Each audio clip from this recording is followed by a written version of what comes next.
ಬೆತ್ತಲೆಯಾಗಿ ಸ್ನಾನ ಮಾಡುತ್ತೀರಾ? ಹಾಗಾದರೆ ಈ ವಿಡಿಯೋ ನೋಡಿ. ನಮ್ಮ ಪುರಾಣಗಳಲ್ಲಿ, ಧಾರ್ಮಿಕ ಗ್ರಂಥಗಳಲ್ಲಿ ನಾವು ಮಾಡುವ ಪ್ರತಿಯೊಂದು ಕೆಲಸಕ್ಕೂ ಅದರದ್ದೇ ಆದ ನಿಯಮಗಳನ್ನು ಹೇಳಲಾಗಿದೆ.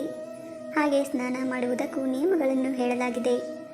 ಬೆತ್ತಲೆಯಾಗಿ ಎಂದಿಗೂ ಸ್ನಾನ ಮಾಡಬಾರದು ಎಂದು ಪುರಾಣ, ಧಾರ್ಮಿಕ ಗ್ರಂಥಗಳು ಹೇಳುತ್ತವೆ. ಬೆತ್ತಲೆಯಾಗಿ ಸ್ನಾನವನ್ನು ಯಾಕೆ ಮಾಡಬಾರದು?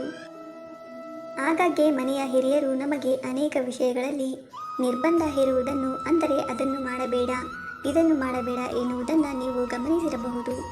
ಅದೇ ರೀತಿ ಹಿಂದೂ ಧಾರ್ಮಿಕ ಗ್ರಂಥಗಳಲ್ಲೂ ಅಂತಹುದ್ದೇ ನಿಯಮಗಳಿವೆ. ಅವುಗಳನ್ನು ಅನುಸರಿಸುವ ಮೂಲಕ ಪ್ರತಿಯೊಬ್ಬ ವ್ಯಕ್ತಿಯು ಪ್ರಯೋಜನವನ್ನು ಪಡೆದುಕೊಳ್ಳುತ್ತಾನೆ.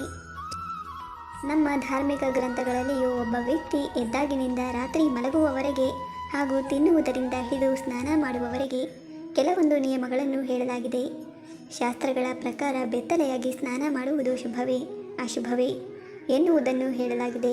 ಅವುಗಳ ಬಗ್ಗೆ ನಾವಿಂದು ತಿಳಿದುಕೊಳ್ಳೋಣ. 1. ಪುರಾಣಗಳ ಪ್ರಕಾರ ಬೆತ್ತಲೆಯಾಗಿ ಸ್ನಾನ ಮಾಡುವುದು ಶುಭವೇ? ಧಾರ್ಮಿಕ ನಂಬಿಕೆಗಳ ಪ್ರಕಾರ ಒಂದು ಕಾಲದಲ್ಲಿ ಗೋಪಿಯರು ಸರೋವರದಲ್ಲಿ ಬೆತ್ತಲೆಯಾಗಿ ಸ್ನಾನ ಮಾಡುತ್ತಿದ್ದರು. ಈ ವೇಳೆ ಬಾಲಕೃಷ್ಣನು ಅವರ ಬಟ್ಟೆಗಳನ್ನು ಬಚ್ಚಿಟ್ಟಿದ್ದನು. ಇದನ್ನು ನೋಡಿದ ಗೋಪಿಕೆಯರು ಗಾಬರಿಗೊಂಡು ಅಸಮಾಧಾನಗೊಂಡರು ಮತ್ತು ತಮ್ಮ ಬಟ್ಟೆಗಳನ್ನು ಹಿಂತಿರುಗಿಸುವಂತೆ ಒತ್ತಾಯಿಸಿದರು. ಎಲ್ಲ ಗೋಪಿಕೆಯರಿಗೆ ಬಟ್ಟೆಗಳನ್ನು ಹಿಂದಿರುಗಿಸುವಾಗ ಭಗವಾನ್ ಶ್ರೀಕೃಷ್ಣನು ಅವರಿಗೆ ಎಂದಿಗೂ ಬೆತ್ತಲೆಯಾಗಿ ಸ್ನಾನ ಮಾಡಬಾರದು ಎಂದು ತಿಳಿಸಿದನು. ಬೆತ್ತಲೆಯಾಗಿ ಸ್ನಾನ ಮಾಡುವುದರಿಂದ ನಾವು ಜಲದೇವನಾದ ವರುಣದೇವನಿಗೆ ಅಪಮಾನ ಮಾಡಿದಂತಾಗುತ್ತದೆ ಎಂದು ಶ್ರೀಕೃಷ್ಣ ಹೇಳುತ್ತಾನೆ. ತೆರೆದ ಸ್ಥಳದಲ್ಲಿ ಮಾತ್ರವಲ್ಲ, ಮುಚ್ಚಿದ ಸ್ನಾನದ ಗೃಹದಲ್ಲಿಯೂ ಸಹ ಯಾವುದೇ ಮನುಷ್ಯನು ಬೆತ್ತಲೆಯಾಗಿ ಸ್ನಾನ ಮಾಡಬಾರದು. ಇದನ್ನು ಮಾಡುವುದರಿಂದ ಅವರು ದೈಹಿಕ ಮತ್ತು ಆರ್ಥಿಕ ಸಮಸ್ಯೆಗಳನ್ನು ಎದುರಿಸಬೇಕಾಗಬಹುದು. 2. ನಕಾರಾತ್ಮಕತೆಯ ಭಯ.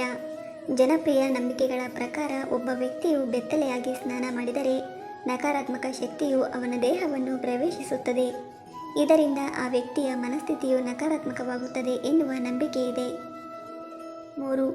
ಪಿತೃದೋಷ ಎದುರಾಗಬಹುದು.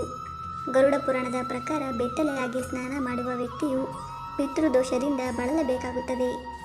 ಏಕೆಂದರೆ ಸತ್ತ ಪೂರ್ವಜರು ಯಾವಾಗಲೂ ನಿಮ್ಮ ಸುತ್ತಲೂ ಇರುತ್ತಾರೆ ಎಂದು ನಂಬಲಾಗಿದೆ. ಹೀಗೆ ಮಾಡುವುದರಿಂದ ನಿಮ್ಮ ಪೂರ್ವಜರಿಗೆ ತೃಪ್ತಿ ಸಿಗುವುದಿಲ್ಲ.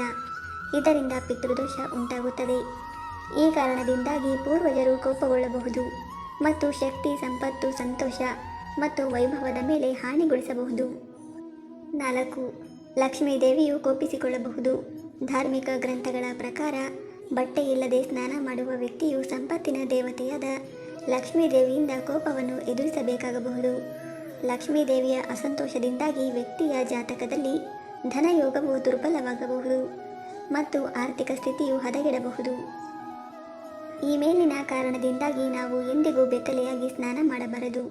ಪುರಾಣ ಮತ್ತು ಕೆಲವೊಂದು ನಂಬಿಕೆಗಳ ಪ್ರಕಾರ ನಾವು ಬೆತ್ತಲೆಯಾಗಿ ಸ್ನಾನ ಮಾಡುವುದರಿಂದ ಹಣ ಸಂಪತ್ತಿನ ಕೊರತೆಯನ್ನು ಮಾತ್ರವಲ್ಲ, ನಕಾರಾತ್ಮಕ ಶಕ್ತಿಗಳ ಋಣಾತ್ಮಕ ಪರಿಣಾಮವನ್ನು ಎದುರಿಸಬೇಕಾಗುತ್ತದೆ.